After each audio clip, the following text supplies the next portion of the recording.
Benar itu sudah baca 14 kitab PB? Abo, assalamualaikum kita aku tanggapin ini. Yang 14 kitab itu bro, Paulus punya barang doang, ya kan? Kalau PB ya 27 lah. Kemarin pembahasan tentang Mr. Paul toh.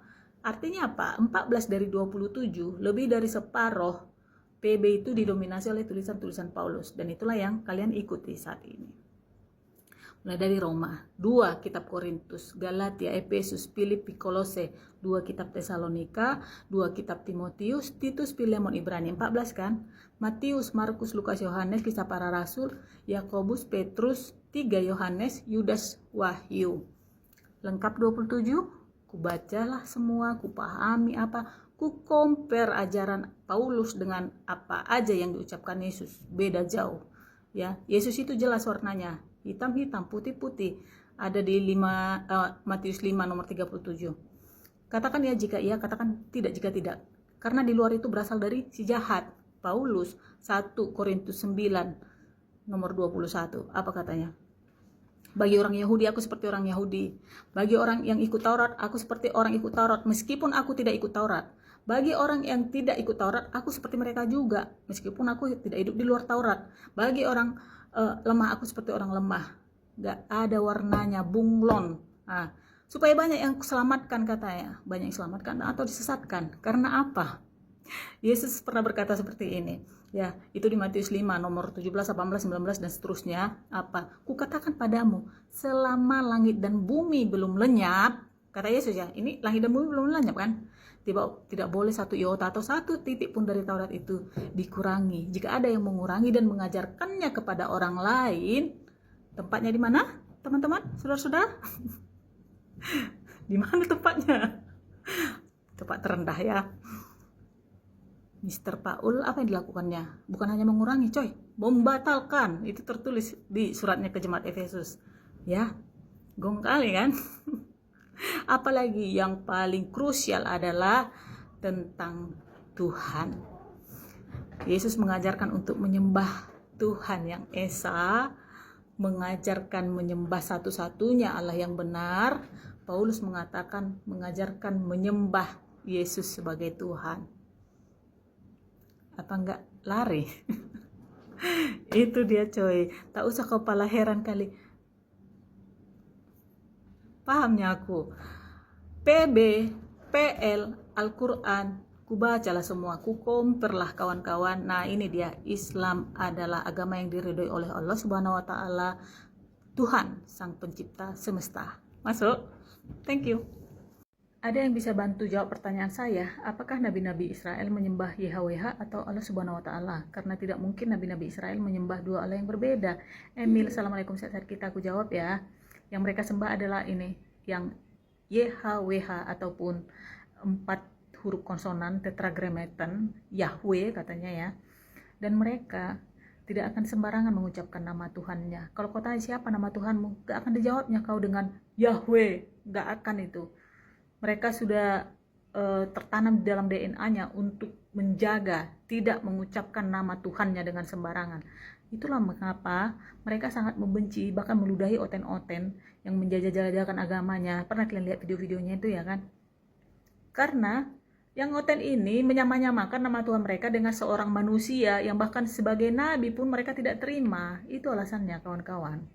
Jadi yang disembah Nabi Israel, yang disembah oleh orang Islam itu sama, monoteisme kami cinta, menyembah Tuhan yang satu, nggak ada dua, apalagi 3 ya kan. Cuma pengucapannya berbeda, sifatnya sama. Tuhan yang Maha Esa, tidak tampak oleh mata, Maha Suci, Maha Tinggi, Maha Kuasa. Nah gitu dia.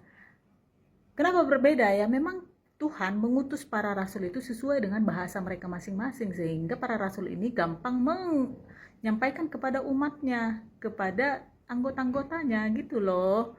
Jadi seharusnya bukan Tuhan si Israel dengan Tuhan si Islam sama enggak ya? Ngapain kau sibuk kali coy? Kau tanyakan dirimu, Tuhanku sama dengan siapa ya gitu? Ternyata Tuhanku lain sendiri. Itu yang harusnya kau sadari supaya kau bergerak. Tuhanmu tampak oleh mata, bahkan dilukiskan berbeda-beda. Iya kan? Masih itu. Ya, sehat-sehat di sana.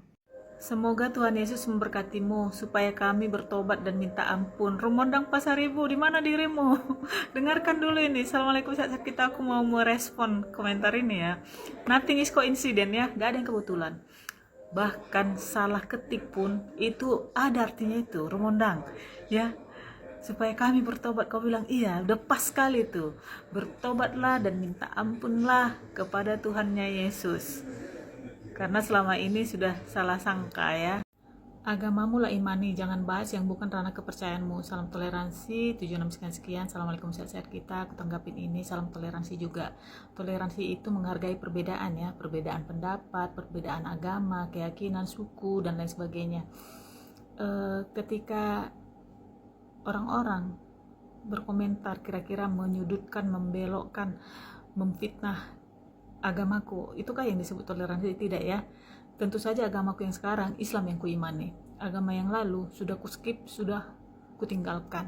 Tetapi kenapa masih ada membahas? Karena ya ada komentar ataupun pertanyaan yang datang, ya kan, dan itu masih di ranahku. Karena kenapa? Aku berhak menceritakan tentang Siantar ketika aku pernah keliling Siantar dan aku mengenalinya dengan baik. Seandainya aku tidak pernah ke sana, ke Siantar, tetapi aku menceritakan tentang Siantar, itu kurang ya, kurang tepat masuk ya. Terima kasih. Ayat salah satu yang buatku juga dan anakku masuk Islam. Assalamualaikum dek. Waalaikumsalam warahmatullahi wabarakatuh. Kakakku Erika Sitorus. Alhamdulillah terharu aku baca komentar ini ya. Istiqomalah kita hingga rakyat ya kakakku, dan aku doakan semoga kakak beserta anak, beserta keluarga tercinta lah, sehat-sehat selalu, murah rezeki, dilancarkan segala urusannya, selalu berada di jalan Allah Subhanahu wa Ta'ala. Dan memang iya, beda vibe-nya ketika kita membaca Quran, ayat-ayat di Quran itu ya, langsung bisa kita rasakan, oh ini bukan ucapan manusia, ini ucapan sang pemilik kehidupan, sang pencipta. Tentu beda dengan yang sebelum kita rasakan ya kan kak. Sehat-sehat kita semua. Terima kasih. Ada Tuhan kok masih belajar sama alim ulama. Ibarat tesis S2 disempurnakan orang buta huruf. Ibarat Google masih buka Google buat cari jawaban. Ada Tuhan kok masih belajar sama alim ulama. Lukas 2 ayat 46. Sadar wih sadar.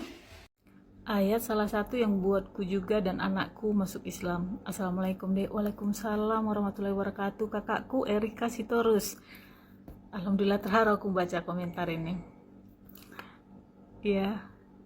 Istiqomalah kita hingga rakyat ya kakakku, dan aku doakan semoga kakak beserta anak, beserta keluarga tercinta lah, sehat-sehat selalu, murah rezeki, dilancarkan segala urusannya, selalu berada di jalan Allah Subhanahu wa Ta'ala. Dan memang iya, beda vibe-nya ketika kita membaca Quran, ayat-ayat di Quran itu ya, langsung bisa kita rasakan, oh ini bukan ucapan manusia, ini ucapan sang pemilik kehidupan, sang pencipta. Tentu beda dengan yang sebelum kita rasakan ya kan kak. Sehat-sehat kita semua. Terima kasih. Kristus telah mengampuni kita dari dosa, darahnya telah menebus kita dari segala dosa.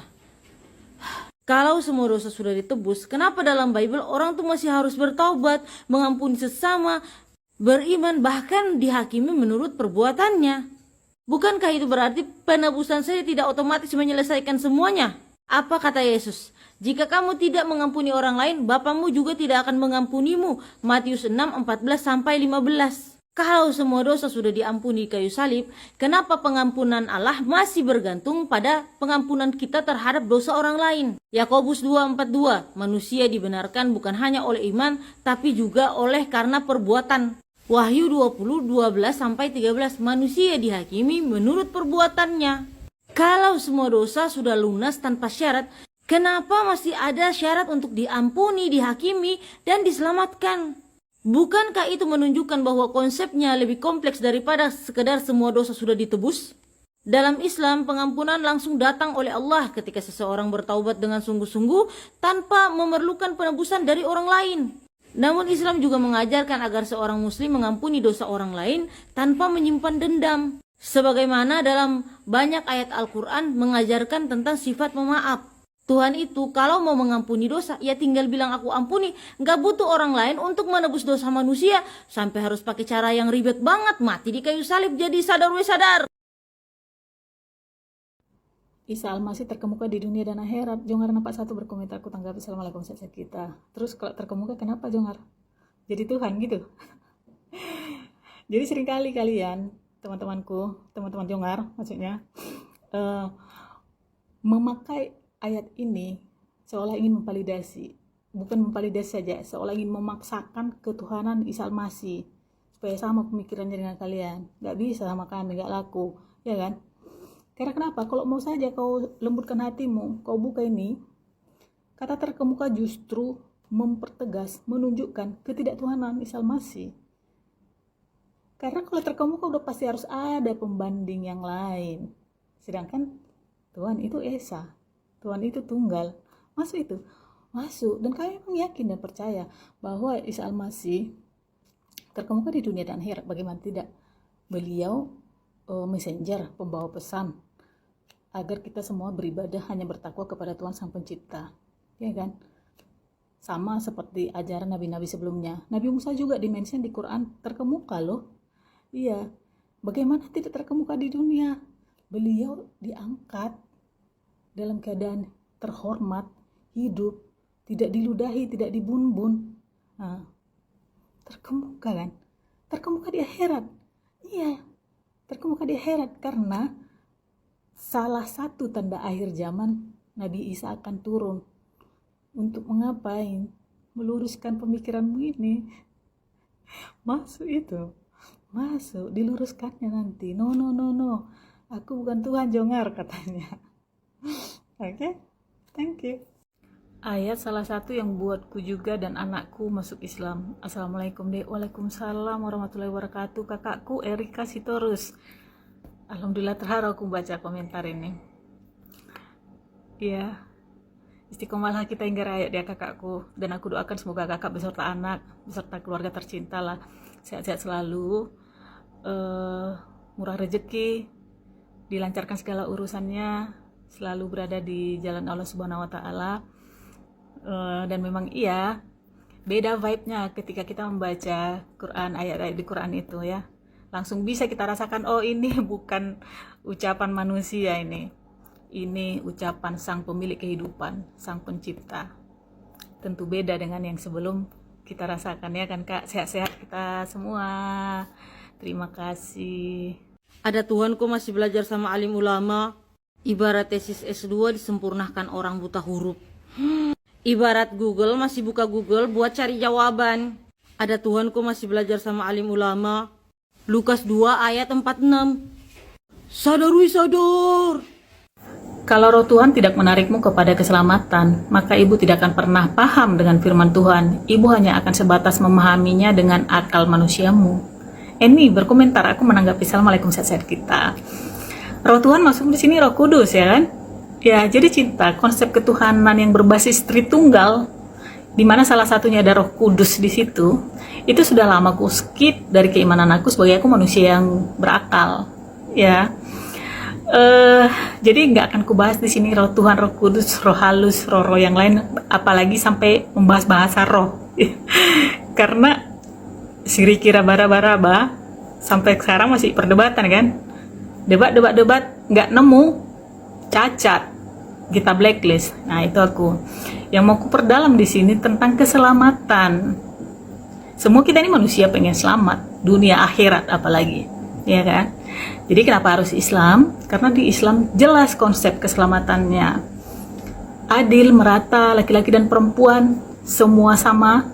Yang penting apa? Yang penting baca Al-Ahzab 35, apa yang kau lakukan gitu. Loh, di sana kenapa emangnya? Di sana justru yang namanya juru selamat, penyelamat, pernah berada di fase tidak selamat. Kita pakai akal manusia kita secara sehat supaya tidak diakal-akalin. Masuk. Thank you. Yohanes 14 nomor 6. Akulah jalan dan kebenaran dan hidup. Sob 12. Assalamualaikum sehat-sehat kita. Aku tanggapin ini. Jadi ketika aku membahas ini nanti pasti banyak yang mencak-mencak. Gak apa-apa sayang, tahan dulu, dengarkan, silahkan mencak. Kalau mencak gak apa-apa. Barangkali ini bisa menjadi stimulan untuk meningkatkan kesadaran yang mungkin kolaps ya. Harapannya nanti kesadarannya penuh, mau belajar, mau membaca. Itu. Ini kalau diakumulasikan dari semua video-video yang pernah aku unggah, ada ratusan ini nongkrong di kolom komentarku. Yohanes 14 nomor 6 ini. Kenapa demikian? Kenapa demikian? Karena ini adalah ayat yang dibangga-banggakan. Kalau aku bilang ada ayat yang dibangga-banggakan, ada itu ayat yang tidak pantas untuk dibanggakan. Gak pernah kalian menulis di kolom komentar, Yohanes 5 nomor 30. Aku tidak dapat berbuat apa-apa dari diriku sendiri dan seterusnya, itu kata Yesus ya. Markus 10 nomor 40 atau Matius 20:23. Perihal memberikan tempat di sisi kiri kananku, aku tidak berhak nih. Gak pernah kalian kaji, gak pernah kalian perdalam itu. Kenapa? Karena kalau kalian kaji perdalam itu gagal, nanti misi menuhankan Yesus, ya kan?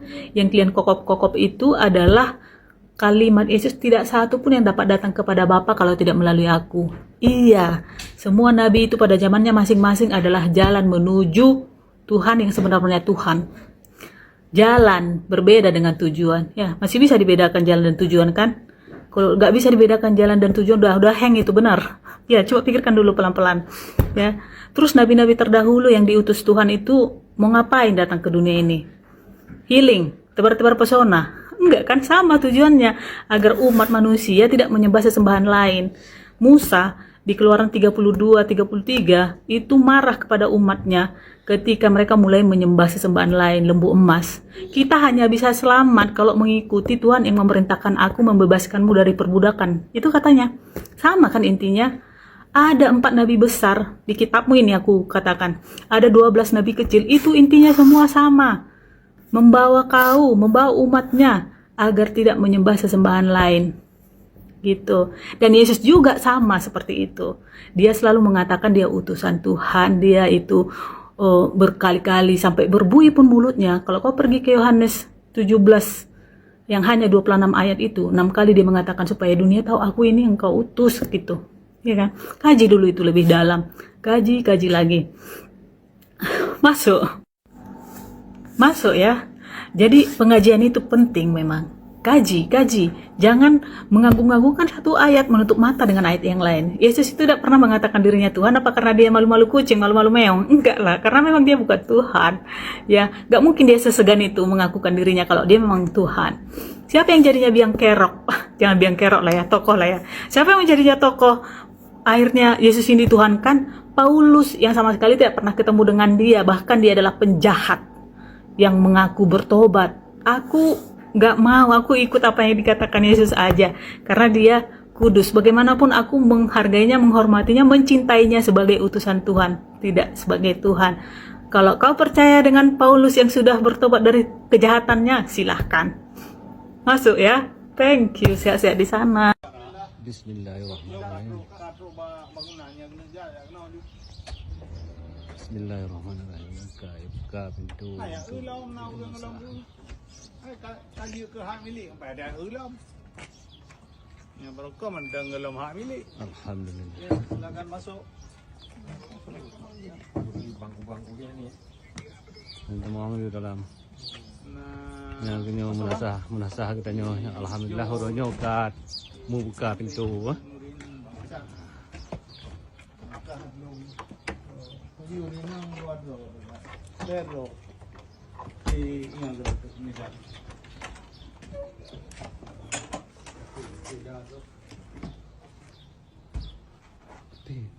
Di pandangnya. It's okay. Hah? Untuk Jadi jadinya bekas-bekas gereja yang dah belum semuanya yang itu dari Aceh Community Center. Nah, insya Allahnya akan dari hap ini. Dari sana. Bisa nggak kita jual? Ya kalau ada yang mau beli kita kasih aja, nggak usah jual. Kapan juga kita jual kalau ada yang mau? Saya nggak mau ngaku, siapa ini? Ginilah keadaannya sekarang ini. Dan insya Allah akan direnovasi. Ini kayunya bagus. Sebenarnya ini bekas gereja. ya lampu, air udah harus kita apply. Lampu paling penting. Panca. Ku banyak. Ya. Baca rumah lain dong jin level orang baca kunti di dalam kau. Ini banjir di dalam. Nyancok tepung di kamar gitu. Assalamualaikum, halo aku Cindy, aku seorang mualaf. Saat hidup, mungkin saat hidup terasa berat, ternyata yang membantu aku bukan hal besar. Sekarang aku punya beberapa rutinitas kecil yang selalu aku jaga, karena aku sadar ketenangan itu harus dirawat pastinya. Kadang sesederhana membuka jendela, misalkan di pagi hari, terus kayak kesibukan dengan merapikan sudut rumah, atau menikmati minuman mungkin yang hangat, atau misalkan yang dingin, apapun itu fresh otak dan pastinya jiwa yang mungkin setiap harinya kamu memikirkan selalu aku punya masalah, karena di dalam itu semua orang pasti punya masalah yang mungkin jauh lebih besar dari kita. Atau misalkan kamu bisa juga pakai aroma-aroma yang bikin kamu nyaman. Biasanya aku sekarang sih yang aku alami kalau aku lagi stres ataupun kayak gimana, selain sholat ya pastinya aku aku suka banget wangi-wangian aromaterapi dan segala macam ya. Jadi membantu aku jadi kembali ke diri sendiri. Dan semakin dewasa aku semakin percaya bahwa kebahagiaan sering datang dari hal-hal sesederhana apapun itu yang dulu kita anggap biasa aja. Jadi bagi aku kayak dari semua perjalanan mualaf aku pastinya sampai sekarang ya aku selalu berpikir overthinkingku yang tidak bagus ini aku ubah menjadi rutinitas yang mungkin ini mungkin bisa nih ngerubah aku yang menjadi tidak memikirkan itu padahal belum datang, ya nggak sih? Kadang jiwa-jiwa itu yang harus kita tanam gitu. Mbak, jangan sembah batu. Assalamualaikum sahabat kita. Aku tanggapi komentar ini. Jadi teman-temanku dari seberang sana yang sering berkomentar seperti ini ya. Maaf, aku mau katakan kepada kalian menunjukkan ketololan kalian yang sangat dalam sebenarnya. Dan keputusasaan, bisa dibilang ya. Kenapa? Kalian tidak mempelajari Islam, tidak mempraktekkan keislaman, kasih nasihat agar umat Islam tidak sembah batu. Satu orang pun manusia yang beragama Islam di muka bumi ini tidak ada yang sembah batu. Ya, sepertinya kalian sudah terbelenggu oleh doktrin Tuhan menjadi manusia, menjadi roh. Ya. Kalian merasa hebat karena Tuhan kalian menjadi roh, menjadi manusia. Tuhan mereka batu gitu. Jadi itu longor namanya ya. Logikanya sederhana aja. Menyembah Tuhan yang jadi manusia saja, yang bisa bergerak, bisa melakukan sesuatu, bisa makan ikan goreng, kami nggak mau. Apalagi batu yang tidak bisa berbuat apa-apa, yang hanya bisa diam. Mana mungkin ya kan? Kami menyembah yang menciptakan manusia, yang menciptakan roh, yang menciptakan batu. Lalu kenapa kalian berbondong-bondong ke Ka'bah itu? Itulah bukti bahwa Islam itu rahmatan lil alamin, pemersatu seluruh umat di dunia. Ya, itu. Apa maksud si kawan ini? Kau pelajari lagi lah. Jangan semua aku muntahkan. Nanti kenyang kali kau makan muntahanku. Masih itu. Kalimat Allah dan rohnya Allah itu sendiri. Baca di Quranmu. Coba jelaskan kata si Eklamaus Mas Neno. Assalamualaikum sahabat kita. Oke Mas Neno, kau ajak sekalian kawan-kawan sekelasmu ya duduk yang manis di situ. Biar ku jelaskan, biar ku injili dulu kalian satu persatu. Karena ini kan tentang Nabi Isa alaihissalam. Jadi typinganmu itu tadi adalah plintirologi.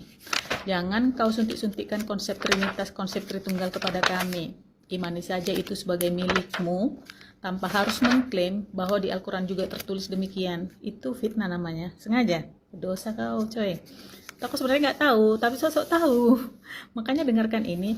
Apa yang sesungguhnya tertulis di dalam Al-Quran perihal itu. An-Nisa ayat 171 ya, aku bacakan, dengarkan baik-baik. Wahai ahli kitab, janganlah kamu melampaui batas dalam agamamu, dan janganlah kamu mengatakan terhadap Allah kecuali yang benar. Sesungguhnya Al-Masih Isa putra Maryam itu adalah utusan Allah, dan yang diciptakan dengan kalimatnya yang disampaikan kepada Maryam. yang diciptakan dengan kalimatnya. Oke, disampaikan kepada Maryam. Ciptaan ya, bukan pencipta. Tuhan menciptakan segala sesuatu itu dengan ucapan, dengan firman, dengan kalimat kan. Matahari, bulan, bintang, gunung-gunung, pohon-pohon, lautan, hewan-hewan, binatang buas, binatang melata, semua diciptakan dengan berfirman, dengan kalimat. Apakah itu semua Allah itu juga? Ya enggak lah coy, hina kali kau buat.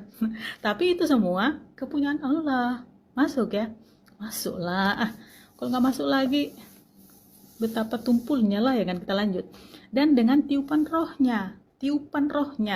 Ingat ketika Tuhan menciptakan Adam, fase terakhirnya itu meniupkan roh, sehingga Adam menjadi manusia yang bernyawa, manusia yang hidup, manusia yang bergerak.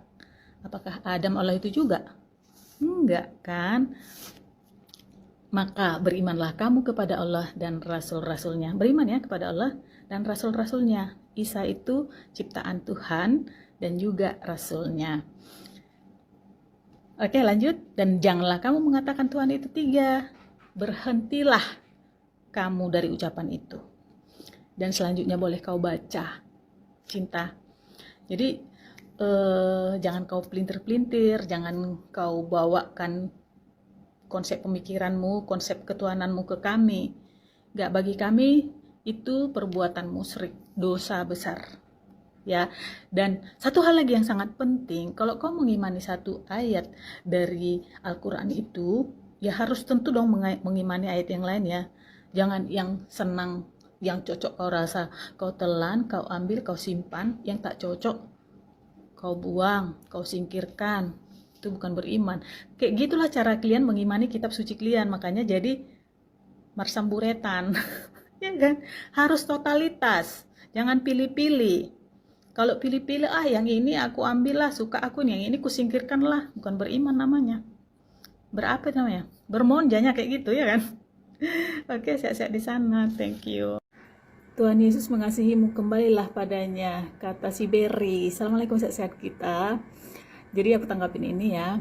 Sekali lagi ku sampaikan dan ku tegaskan Berry DKK dan kawan-kawannya yang sering mengatakan ini, bahwa justru dalam Islam aku berada di circle-nya Yesus loh. Ya, jadi aku tinggalkan kekristenan supaya aku berada di circle-nya Yesus.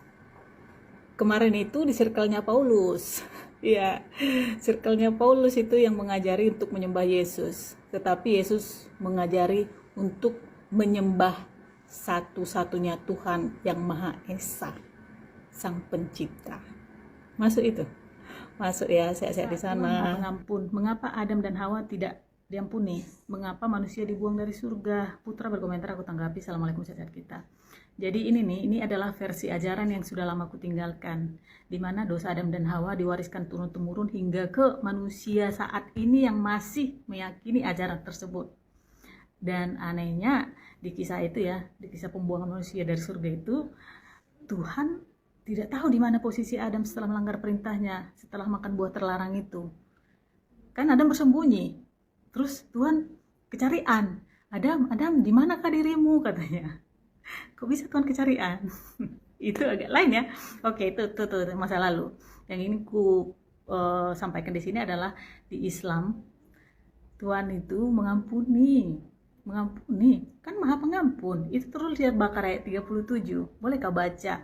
Dan manusia itu diturunkan dari surga ke bumi sudah dari awal rencana Allah Subhanahu wa taala, bukan karena terkejut. Oh, manusia ini berdosa aja, kuturunkan aja lah ke bumi. Tidak. Di ayat 30 Al-Baqarah itu ditulis di situ bahwa Allah berfirman kepada malaikatnya bahwa dia ingin membuat khalifah di bumi. Bacalah ya, baca dengan hati yang tenang, boleh dibandingkan sehingga tidak salah pilih. Jangan kita pilih Tuhan yang terkejut ya. Kok bisa?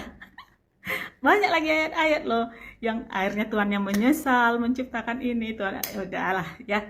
Oke, masuk ya. Jadi Tuhan Maha Pengampun, diampuni dosanya, diterima tobatnya. Ayat 37 Al-Baqarah, cinta. Thank you, sehat-sehat di sana. Ceritanya gimana sampai meninggalkan Yesus? Cuma tanya dan saya tidak menghalangi Anda. Oppo berkomentar, ku tanggapi. Assalamualaikum, sehat-sehat kita. Ceritanya gini Po, aku itu masuk Islam tidak meninggalkan Yesus loh. Justru sebenarnya masuk Islam itu supaya mengikuti ajaran Yesus. Sama dengan ajaran Nabi sebelumnya, Nabi Musa yang menerima Taurat, Nabi Isa atau Yesus yang menerima Injil, kemudian Nabi Muhammad yang menerima Quran. Karena kita yang beragama ini kan tentang bertuhan dan berteman ya. Yesus mengajari bagaimana bertuhan. Siapa Tuhan? Satu-satunya katanya, Sang Pencipta, bukan dirinya. Justru di kekristenan meninggalkan Yesus loh. Kenapa? Karena kok sekonyong-konyong jadi menyembah Yesus gitu. Ajaran siapa itu? Ajaran Paulus. Itu bukan ajaran Yesus untuk menyembah Yesus. Nah, ajaran Yesus menyembah Bapa gitu beliau sebutkan. Ya, masuk itu. Masuk. Terima kasih ya. Sehat-sehat di sana. Kebenaran yang mana? Kasih contoh dong. Lo berkomentar, aku tanggapi. Assalamualaikum sehat-sehat kita. Oke, contoh 1. Islam mengajarkan umatnya agar percaya kepada Tuhan yang Maha Esa, Allah Subhanahu wa Ta'ala yang adalah Sang Pencipta, Allah yang Maha Suci dan Maha Tinggi. Dialah yang menciptakan segala sesuatu. Dari yang tidak ada menjadi ada. Jumaah ayat 62. Dia menciptakan alam semesta dan menjaganya. At-Talaq ayat 12. Dia menciptakan manusia.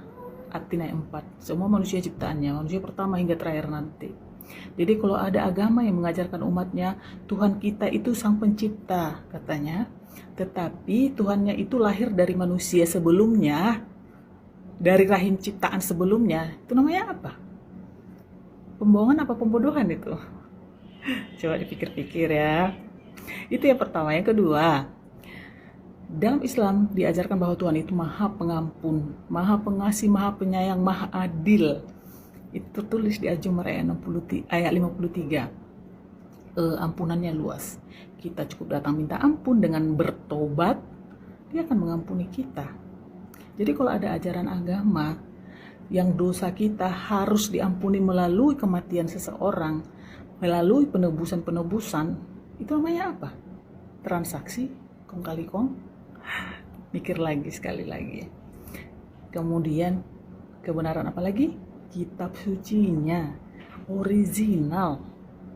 Tahu original kan? Kalau Islam memang agama berbahaya, kenapa dalam sejarah justru umat Islam berkali-kali menjadi korban kebencian hanya karena identitas mereka? Lucu ya, kalau satu orang muslim berbuat salah, katanya lihat Islamnya yang salah.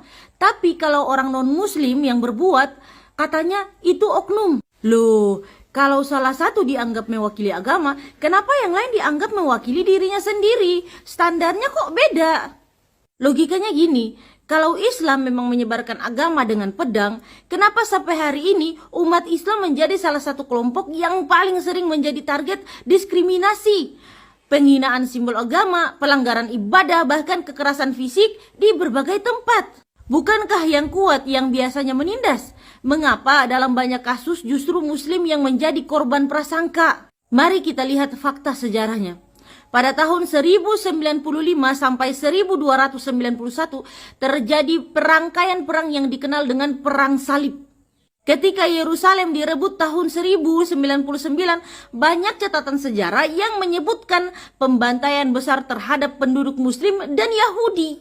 Berabad-abad kemudian, pada masa kolonialisme, banyak wilayah muslim di Asia dan Afrika yang mengalami penjajahan panjang. Masuk abad modern setelah peristiwa serangan 11 September, jutaan muslim yang tidak ada hubungannya dengan terorisme ikut terkena dampak prasangka. Orang berhijab dihina, masjid diserang, muslim dicurigai hanya karena namanya terdengar islami. Padahal lebih dari 1 miliar muslim di dunia tidak pernah melakukan kejahatan apapun.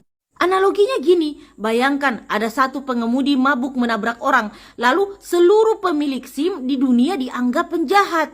Masuk akal apa tidak? Tidak, tapi itulah logika yang sering dipakai oleh Islamfobia. Kesalahan segelintir orang dibebankan kepada seluruh umat. Padahal di dalam Al-Quran Allah berfirman apa? Dan janganlah kebencian suatu kaum mendorong kamu untuk berlaku tidak adil. Berlaku adillah karena adil itu lebih dekat kepada takwa. Surah Al-Maidah ayat 8. Perhatikan, bahkan kepada orang yang membenci kita, Al-Quran tetap memerintahkan kita untuk adil. Islam mengajarkan kita untuk apa? Tidak ada paksaan dalam beragama. Surah Al-Baqarah 256. Berlaku adil kepada yang berbeda agama. Surah Al-Mumtahanah ayat 8. Menjaga nyawa manusia. Surah Al-Maidah ayat 32. Karena itu tindakan teror tidak bisa otomatis disamakan dengan ajaran Islam. Islamfobia ini bukan sekedar tidak setuju dengan Islam. Islamfobia adalah ketika prasangka membuat seseorang menilai lebih dari 1 miliar muslim berdasarkan kesalahan segelintir orang. Ingat, kritik boleh, diskusi boleh, berdebat boleh. Tapi kebencian dan fitnah terhadap seluruh umat karena identitas agamanya bukanlah pencarian kebenaran, karena akal sehat mengajarkan nilai seseorang dari perbuatannya, bukan dari prasangkamu terhadap kelompoknya. Jadi sadar wih sadar. Gak penting bahas yang begini. Kalau kau sudah mualaf, kau fokus aja ke agama yang sekarang. Apa gunanya bahas agama kalau akhirnya saling hujat? Saya juga mualaf, tapi saya nggak pernah membahas agama saya terdahulu. Titik-titik ada sambungannya ya, boleh dibaca dari Nixon Tagor. Assalamualaikum, sehat-sehat kita. Aku tanggapin ini. Sangat penting lah Tagor.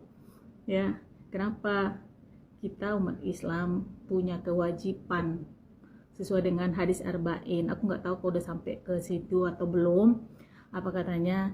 Jika kau melihat satu kemungkaran, wajib bagimu merubahnya atau mencegahnya. Tagor, wajib, tahu wajib kan? Harus. Nah, jadi tuduhan-tuduhan negatif, fitnahan, hujatan tentang keyakinanmu itu suatu kemungkaran, rubah menjadi kebenaran. Begini yang tepat, itu salah gitu loh. Wajib bagi kita, ya. Dengan apa kita merubahnya kemungkaran itu? Dengan tangan, dengan mulut, dengan hati. Minimal dengan hati, jangan setujui hal itu. Dalam hal ini aku bisa dengan mulut aku, maka aku bertindak, ku komunikasikan, ku ucapkan dengan adab loh. Aku tidak mau dengan hujat, ya. Jangan balas hujat dengan hujat.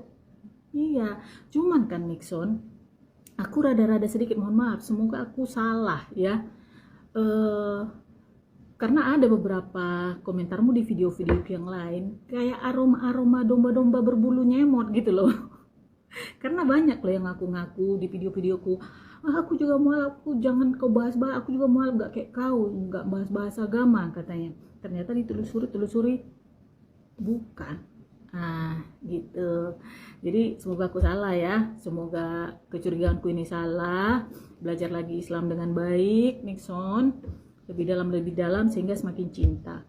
Karena gini, siapapun dia, seorang umat beragama Islam yang slow aja dia, slay aja dia ketika agamanya dihujat, itu ada yang salah dengan dia. Baik dia Islam dari lahir maupun mualaf, ada yang salah. Itu terjadi kemandulan spiritual namanya.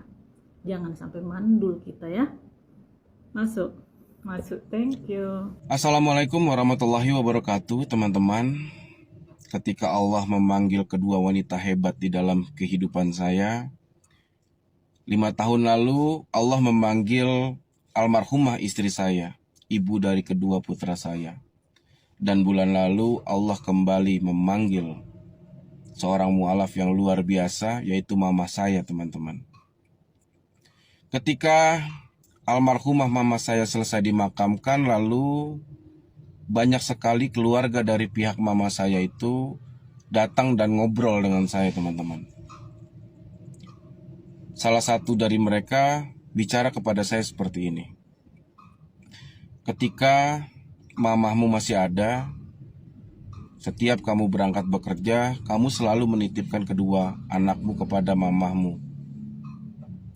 Lalu sekarang bagaimana? Bagaimana kamu bisa merawat anakmu sambil kamu mencari uang, katanya. Lalu saya bilang, teman-teman, saya akan tetap merawat kedua putra saya dengan maksimal. Untuk masalah pekerjaan, saya bisa berhenti bekerja dan saya mencoba mencari pekerjaan yang lebih fleksibel, yang dapat merawat anak saya juga dan dapat mencari rezeki juga untuk mereka. Lalu salah satu dari mereka, tepatnya om saya, bilang seperti ini, teman-teman.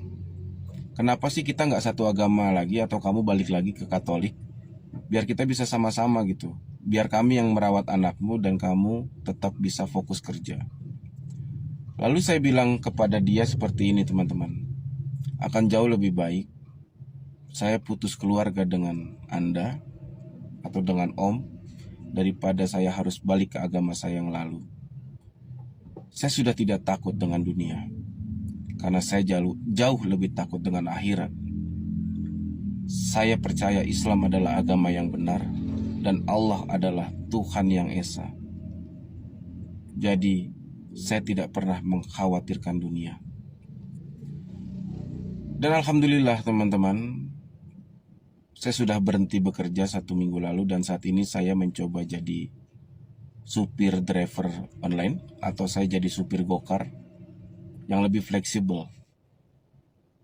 Saya dapat merawat kedua putra saya dan saya pun dapat tetap mencari rezeki. Saya tidak akan pernah menggadaikan akidah hanya demi dunia. Assalamualaikum warahmatullahi wabarakatuh. Aku juga mualaf, gak ada keluargaku yang mau kenal sama aku, tapi aku gak peduli. Dari kecil aku jalani hidupku sendiri. Marta Bena Marbun berkomentar, ku tanggapi. Assalamualaikum sahabat kita. Alhamdulillah, semoga kita istiqomah hingga rakyat ya cinta.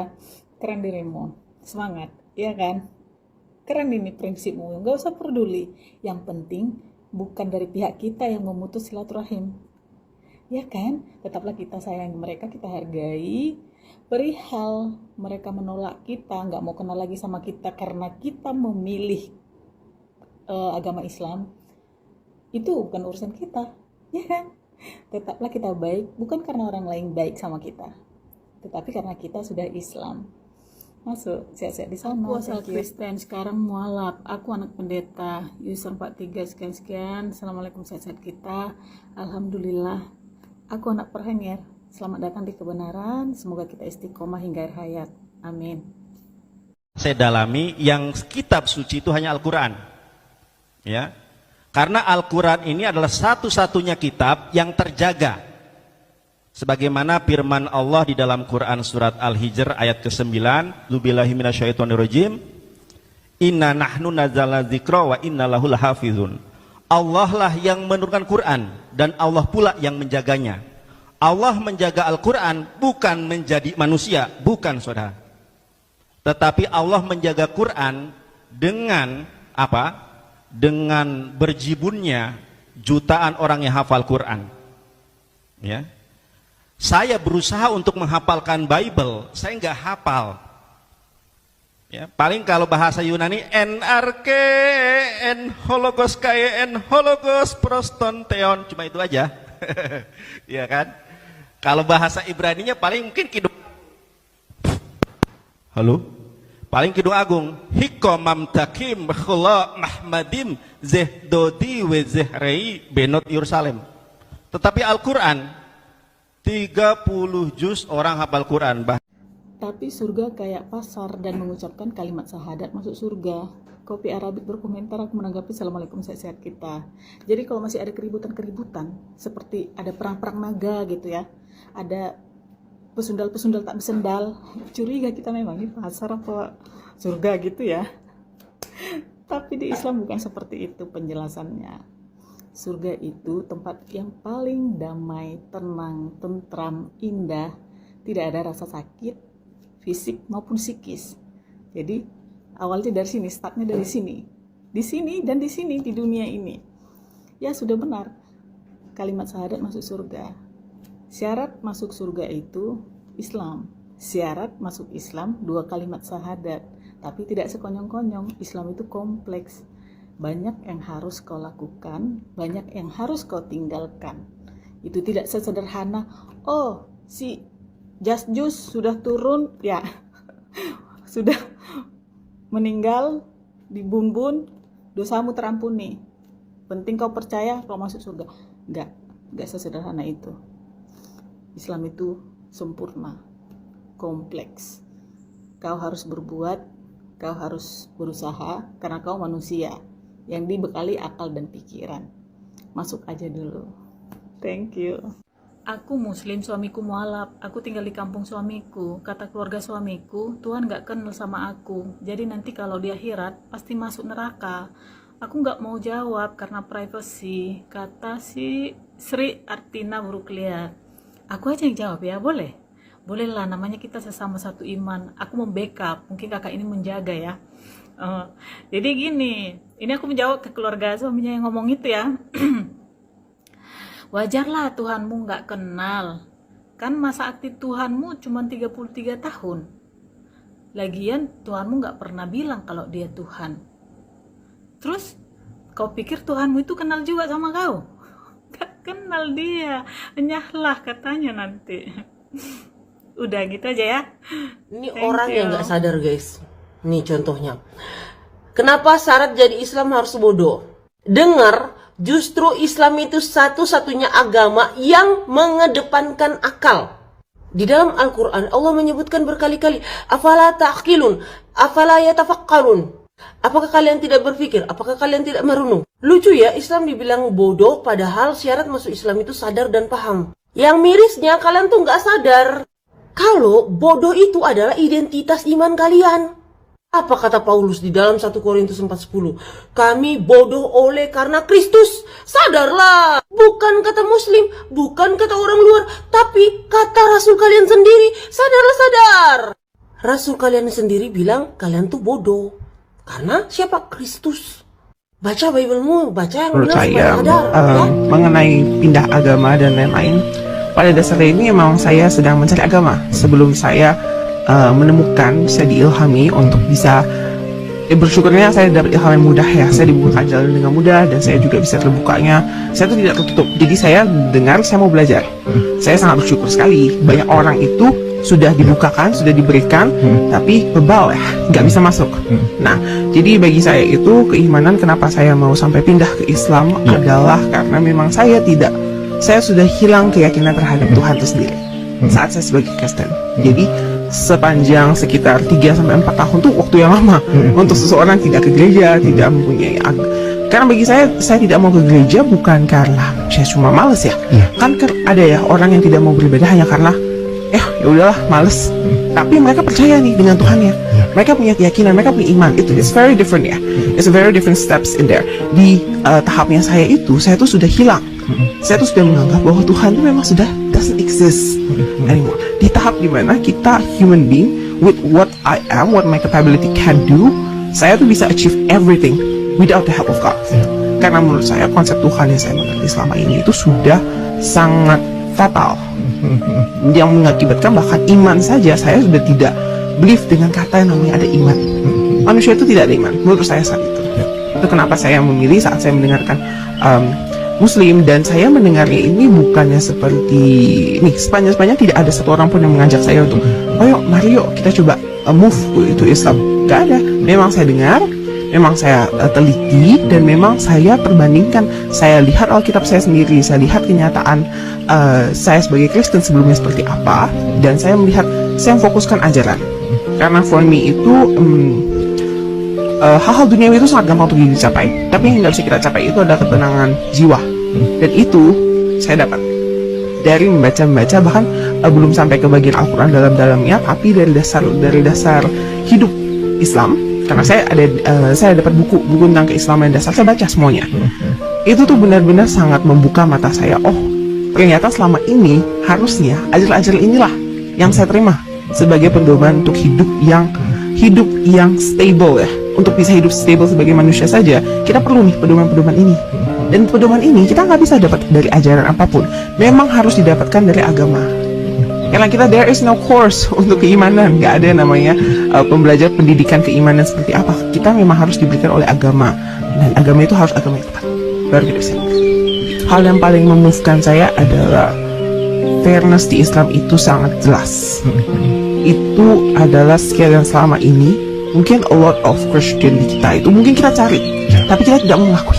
Kita tuh denial kita tinggi, karena kita diajarkan untuk believe. Belief itu akan mempunyai efek denial. Dan saat saya benar-benar mempelajari dari Islam itu sendiri, oh perbuatan kita melakukan apa akan ada dosa, akan ada pahala. Dan afterlife kita tuh jelas diatur dengan sangat. Kita ini kan tidak bisa melihat, we cannot see the future, and we cannot know when we're going to die and everything. Berarti di hidup ini kita we must use it as precious as possible. We only have one chance to live, right? disinilah benar-benar saya benar-benar ngerasa, oh ini memang yang selama ini saya cari. Ini yang membuat saya itu bisa tetap memegang bahwa hidup jadi orang yang baik dan orang yang benar itu berharga. Karena ini adalah untuk tabungan untuk afterlife yang kita tidak akan pernah tahu. Dan untungnya kita diajarkan, memang ada ajaran yang mengajarkan kita secara sistematis. Jadi bukan yang hanya tafsiran orang awam yang mungkin kita kan tidak terlalu mengerti bagaimana cara mengetahui oh tindakan mana yang betul, tindakan mana yang salah kan. Dan yang paling pentingnya adalah di sini kita diajarkan bahwa everything we do have a consequence. Islam adalah agama yang membukakan mata kita bahwa kita ini nggak boleh hidup sembarangan. Bukan cuma karena itu memang diajarkan seperti begitu. No, dia menjelaskan sampai sedetail-detailnya. If you do this, you will get this consequence. Dan konsekuensi ini ada yang bisa ditebus, ada yang tidak bisa ditebus. Dan itulah yang kita butuh sebagai manusia. Itu yang saya merasa, oke, hidup kita ini kita butuh Islam. Kita butuh agama yang jelas. Karena segala hal di dunia itu tidak jelas. Kalau sampai kita saja untuk perbuatan kita, untuk fondasi hidup kita juga nggak jelas, buat apa hidup? Nah, itu tidak ada di agama. Even saat saya masih di Kristen, saya cari sampai dari ujung ke ujung itu tidak ada. Dan disinilah kita bisa ngaca, benar-benar mengaca bahwa perbuatan kita itu punya makna, bukan cuma semerta-merta kamu bisa. Kematian itu tidak pernah disebabkan oleh Allah. Ketika Tuhan mengatakan kalau kamu Elia, kau ini mencampurkan antara filsafat, tafsir pribadi, dan asumsi teologi. Yang pertama, tentang kematian tidak pernah disebabkan oleh Allah. Masalahnya dalam Bible justru berkali-kali mengatakan Allah memberi hukuman mati, membinasakan, bahkan yang menentukan hidup dan matinya manusia. Contoh, Ulangan 32:39, aku menghidupkan dan mematikan. 1 Samuel 2 ayat 6, Tuhan mematikan dan menghidupkan. Kalau begitu bagaimana bisa dibilang bahwa kematian tidak pernah disebabkan oleh Allah? Padahal teksnya langsung bilang Tuhan mematikan. Jadi secara logika, kalau Allah menciptakan sistem hukuman kalau makan langsung mati, lalu hukuman tersebut benar-benar terjadi, maka Allah adalah penyebab utama hukuman tersebut terjadi. Ibarat hakim bilang kalau melanggar hukum ini kamu mati. Lalu orang dihukum mati, apakah kita bilang bukan hakim penyebabnya, tapi orang itu sendiri? Tidak sesederhana itu Elia, karena hakimlah yang menetapkan sistem hukumnya. Nah, kedua, kau bilang mati artinya terpisah dari Allah. Masalahnya Adam tidak langsung mati fisik hari itu. Padahal Kejadian 2:17 mengatakan pada hari engkau memakannya pasti engkau mati. Tetapi nyatanya Adam masih hidup ratusan tahun kemudian.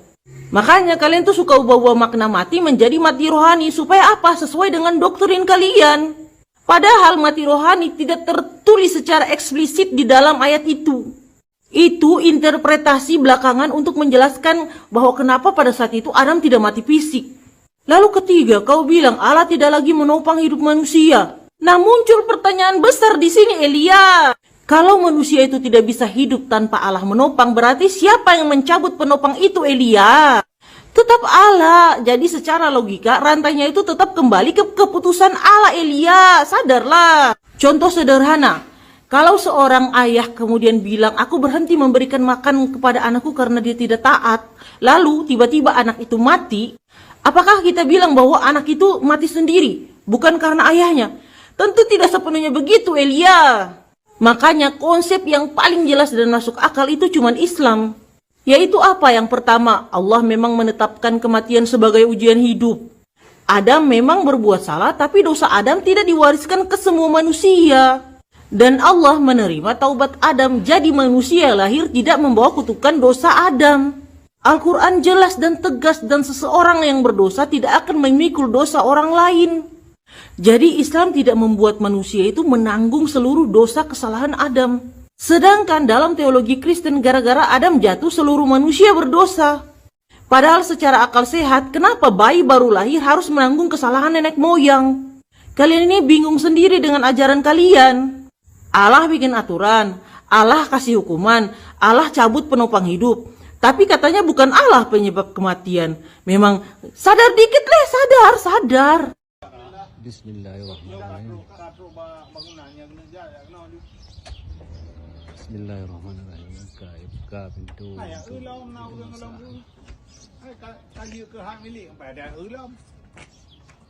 Yang barokah mendanggalam hak milik. Alhamdulillah. Ya, silakan masuk. Bangku-bangku ini. Kita mau di dalam. Nah, Yang kenyo menasah kita nyo. Alhamdulillah horonya kat mau buka pintu.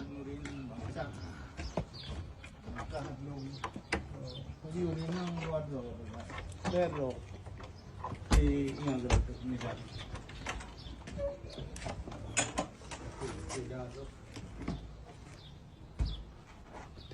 Di palang. It's okay. Hah? Jadi jadi nyo bekas-bekas gereja yang tablo Semuanya nyo itu dari Aceh Community Center. Nah, insyaallah nyo akan dari hap ini. Dari sana. Cukup berarti juga kita kalau mesti. Bisa nggak kita jual? Ya kalau ada yang mau beli kita kasih aja, nggak usah jual. Kapan sudah kita jual kalau ada yang mau? Saya nggak mau ngaku. Siapa ini? Ginilah keadaannya sekarang ini. Selamat. Insyaallah akan direnovasi. Ini kayunya bagus. Kayu jamaah. Sebenarnya ini bekas gereja. Ya lampu, list air udah harus kita apply. Lampu paling penting. Panca. Cô banyak. Ya. Baca rumah lewat dong jin lewat baca kunti di dalam hall. Itu banjir di dalam. Nyancok tepung kamu gitu. Ada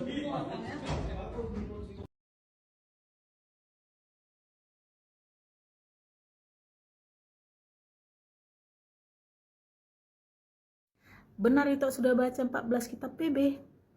Abo, assalamualaikum kita aku tanggapin ini. Yang 14 kitab itu bro, Paulus punya barang doang, ya kan? Kalau PB ya 27 lah. Kemarin pembahasan tentang Mr. Paul toh. Artinya apa? 14 dari 27, lebih dari separuh PB itu didominasi oleh tulisan-tulisan Paulus. Dan itulah yang kalian ikuti saat ini. Mulai dari Roma, 2 kitab Korintus, Galatia, Efesus, Filipi, Kolose, 2 kitab Tesalonika, 2 kitab Timotius, Titus, Filemon, Ibrani, 14 kan? Matius, Markus, Lukas, Yohanes, Kisah Para Rasul, Yakobus, Petrus, 3 Yohanes, Yudas, Wahyu. Lengkap 27? Kubacalah semua, kupahami apa, ku compare ajaran Paulus dengan apa aja yang diucapkan Yesus. Beda jauh. Ya, Yesus itu jelas warnanya. Hitam-hitam, putih-putih. Ada di Matius 5 nomor 37. Katakan ya jika iya, katakan tidak jika tidak. Karena di luar itu berasal dari si jahat.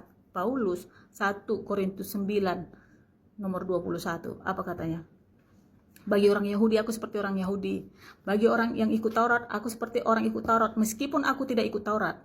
Bagi orang yang tidak ikut Taurat, aku seperti mereka juga. Meskipun aku tidak hidup di luar Taurat. Bagi orang lemah, aku seperti orang lemah. Gak ada warnanya, bunglon. Nah, supaya banyak yang selamatkan katanya. Banyak yang selamatkan atau disesatkan. Karena apa? Yesus pernah berkata seperti ini. Ya, itu di Matius 5 nomor 17, 18, 19 dan seterusnya. Apa? Kukatakan padamu, selama langit dan bumi belum lenyap, kata Yesus ya, ini langit dan bumi belum lenyap kan? Tidak boleh satu iota atau satu titik pun dari Taurat itu dikurangi. Jika ada yang mengurangi dan mengajarkannya kepada orang lain, tempatnya di mana, teman-teman, saudara-saudara? Di mana tempatnya? Tempat terendah ya. Mr. Paul, apa yang dilakukannya? Bukan hanya mengurangi, coy, membatalkan. Itu tertulis di suratnya ke jemaat Efesus. Ya, gong kali kan? Apalagi yang paling krusial adalah tentang Tuhan. Yesus mengajarkan untuk menyembah Tuhan yang Esa, mengajarkan menyembah satu-satunya Allah yang benar. Paulus mengajarkan menyembah Yesus sebagai Tuhan. Apa enggak lari? Itu dia coy. Tak usah kepala heran kali. Pahamnya aku. PB, PL, Al-Quran, kubacalah semua, ku komperlah kawan-kawan. Nah ini dia, Islam adalah agama yang diridhoi oleh Allah Subhanahu wa Ta'ala, Tuhan Sang Pencipta semesta. Masuk? Thank you.